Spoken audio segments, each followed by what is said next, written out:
Tim, apa sih Bitcoin buat lo? Bitcoin buat gue Tim, mungkin perlu lu jelasin gitu. Misalnya biar teman-teman juga paham gitu. Perbedaannya Bitcoin sama ya, dan ada sekarang udah banyak banget altcoin ya, koin-koin micin segala itu ya. Dan selalu di kepala lu tuh sekarang Bitcoin. Lu selalu bilang rajanya Bitcoin, ratunya Ethereum. Ya.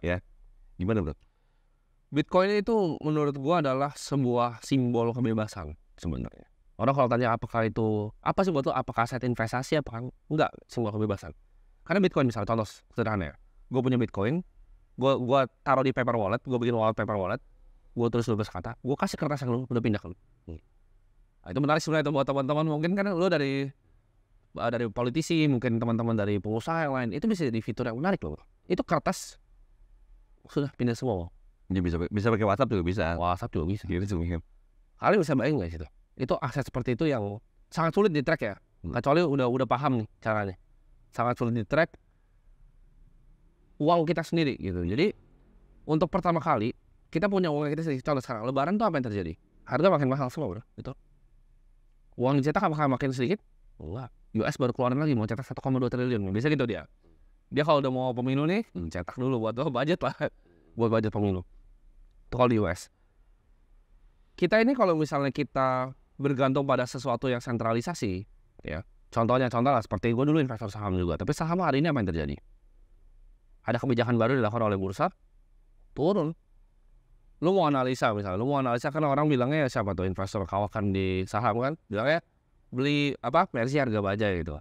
Nah, lu udah beli Mercy harga bajai, bursa yang bikin kebijakan A, yang menurut lu murah udah lu hitung gitu capek-capek, turun ke gocap. Adil nggak itu? Bitcoin nggak ada begitu. Siapa yang mau atur? Pemerintah mau atur? Cina ban bisa nggak? Bitcoin ban? India ban Bitcoin? Ada dampaknya? Nggak ada. Ya paling turun dikit di market tapi sudah naik lagi sekarang. Nggak bisa di stopin sama pemerintahan manapun.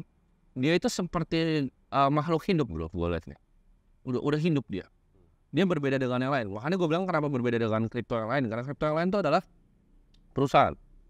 Ada orang di belakangnya, ada projectnya. Waktu awal token ini di launching pun ada yang dapat duit di awal, ya kan? Ada founding timnya yang dapat uang duluan. Bitcoin nggak ada bro. Bitcoin ini sebuah simbol makanya menurut gue kebebasan, di mana pertama kali dalam sejarah manusia kita bisa punya uang hanya berbasis informasi saja, yaitu seed phrase. Uang berbasis informasi di era digital yang menurut gue dibutuhkan sekarang itu Bitcoin bagi gue. Kebebasan bro. Ya. Sebuah makhluk hidup menurut lo ya? Sebuah makhluk hidup, udah hidup dia. Gak bisa dimatiin. Ya fiat kan juga begini dulu.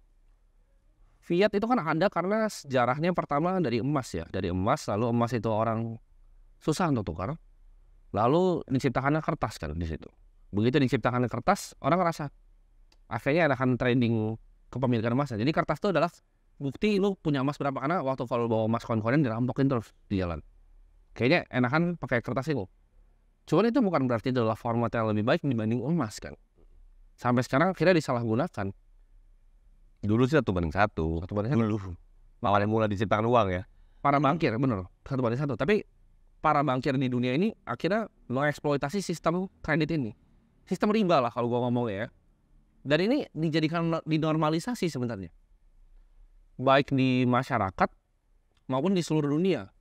Kalau kita tahu ya, di semua agama, riba itu bukanlah hal yang baik. Gak pernah diajari sebagai hal yang baik.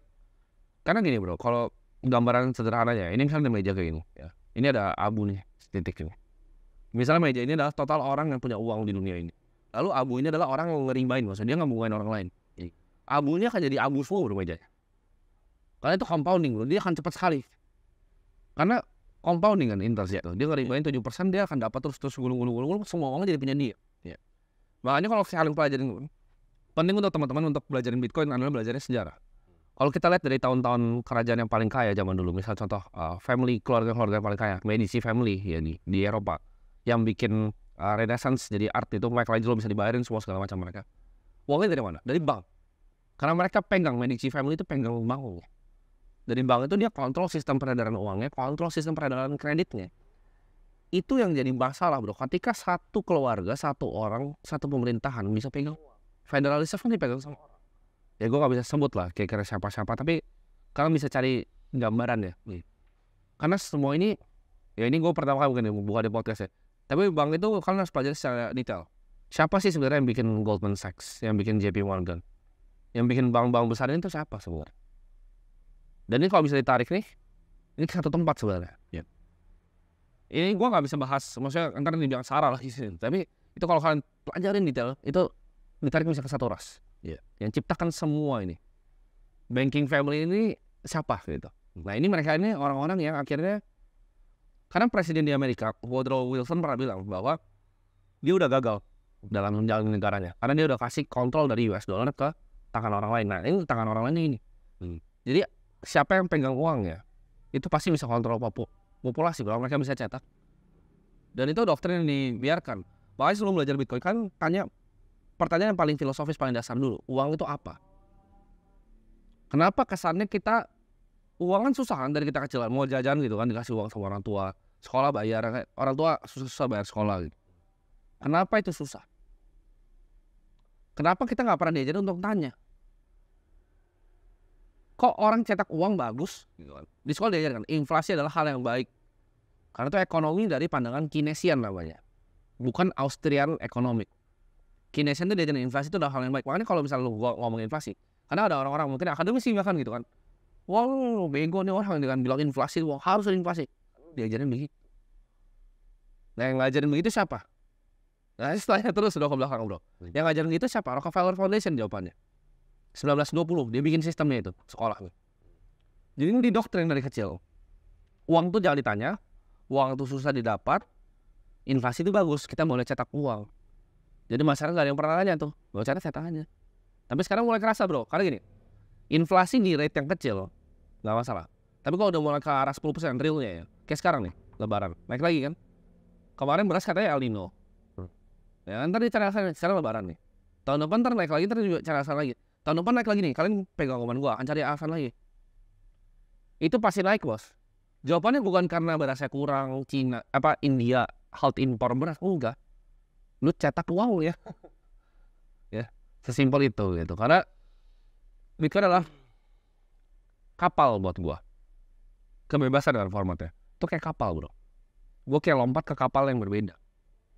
Kalau lu kerja, lu hidup dalam standar uang fiat, lu kayak pakai perahu kertas bro. Basah ujung-ujungnya lu kecampur semua. Tapi kalau lu pakai Bitcoin, itu perahunya aman bro, dari baja perahu. Ini bisa jauh jalan. Kalau pakai perahu kertas baru kena ombak sedikit udah habis. Karena lu bayang, misal lu digaji berapa? Lu gaji 4 juta misal. Ini manusia ya, kalian ini digaji 4 juta. Semua barang di sekitar kalian nambah. Gaji kalian gak nambah. Pernah mikir gak? Ayo. Gimana hal itu? Semua barangnya nambah nih. Lu beli beras mahal. Ntar lu punya anak bayar anak sekolah mahal. Tapi gaji lu gak nambah. Itu pernah kalian pikirin gak? Kalian gak pernah pikirin kenapa? Karena ini gak pernah diajarin untuk ditanya. Ini tabu bro. Uang tuh gak boleh dibahas, gak boleh ditanya. Ini doktrin gue. Ini yang pengen gue ubah. Itu dia.